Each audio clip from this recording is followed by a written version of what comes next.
na familia lakini pia na marafiki yalibadilika kwa kiasi gani? Kwa kweli mimi baada ya kupata hiyo changamoto ya kupoteza mkono, namshukuru Mungu kwa sababu marafiki zangu wameendelea kunitia moyo na walikuwa hawaamini kama mimi sio kama nilikuwa nataka kujiua. Kwa sababu at some point mimi ndo nilikuwa nawachekesha. Kwa sababu kujua tu kwamba sitarudi tena kwenye ile ndoa iliyokuwa na ukatili, kiukweli mimi ilinipa faraja sana. Kwamba nilikuwa naenda nachukuliwa narudishwa. Mara mwisho nilikuja kuchukuliwa na kanisa. Mpaka nikaenda kupoteza mkono.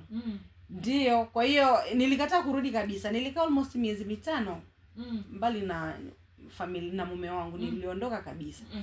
Kwa hiyo mimi kuja kupata ile shida nikasema hapa sasa na hivi imesharushwa na vyombo vya habari, sintaenda tena. Kwa hiyo ile pia ilinipa amani kwa sababu nilikuwa kweli kama niko utumwani. Kuna ndoa nzuri sana. Kuna watu wenye ndoa nzuri, yani wanaishi mbingu hapa duniani. Wow. I'm telling you.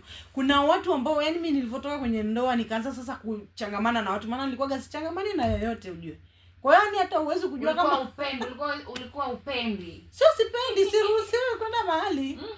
Yani ni kama nimefanywa kidnapping Stella, I'm telling you. Yani uruhusiwi kwenda mahali hata kwa ndugu zako uruhusiwi. All the time unaonekana kama labda unaenda kusema kama unateswa. Ukiongea na ndugu zako unaonekana kama unaenda kusema siri za hii familia kwamba unafanywa hivi 1 2 3. Kwa hiyo kiukweli nilivotoka sasa ndio kuchangamana na watu. Yani ukiangalia unasema hivi kwa nini kwa mimi hivi lakini yani unaona what people are enjoying mama. Kwa hiyo mimi jamani niwatie moyo, kuna wanaume wazuri sana. Na kuna mwanamke leo ambaye ameachana na mwanaume ambaye anamfanyia ukatili. Unajua kuna wanawake ambao wanaongea barabarani wenyewe wamekuwa vichaa. Kwa ajili tu ya msongo wa mawazo na the way ambavyo wanafanywa kwenye ndoa zao. Sasa unaweza ukamkuta mwanamke ameachana na huyu baba akaenda akaolewa na mtu mwingine ambao wanaishi milele paka uzee.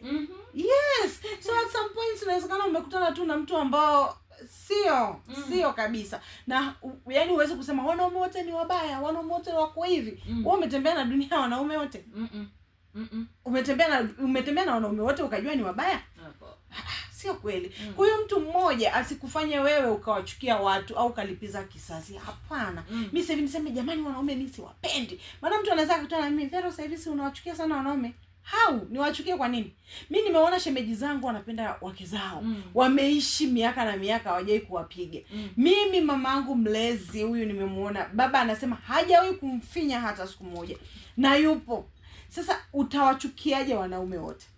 Marafiki zangu na waona wana enjoy waume zao na waona ni yani ni marafiki. Sasa utawachukiaje watu? Uweze kuwachukia watu kwa ajili ya mtu mmoja uliokutana naye ambaye hamjafiti. Kwa hiyo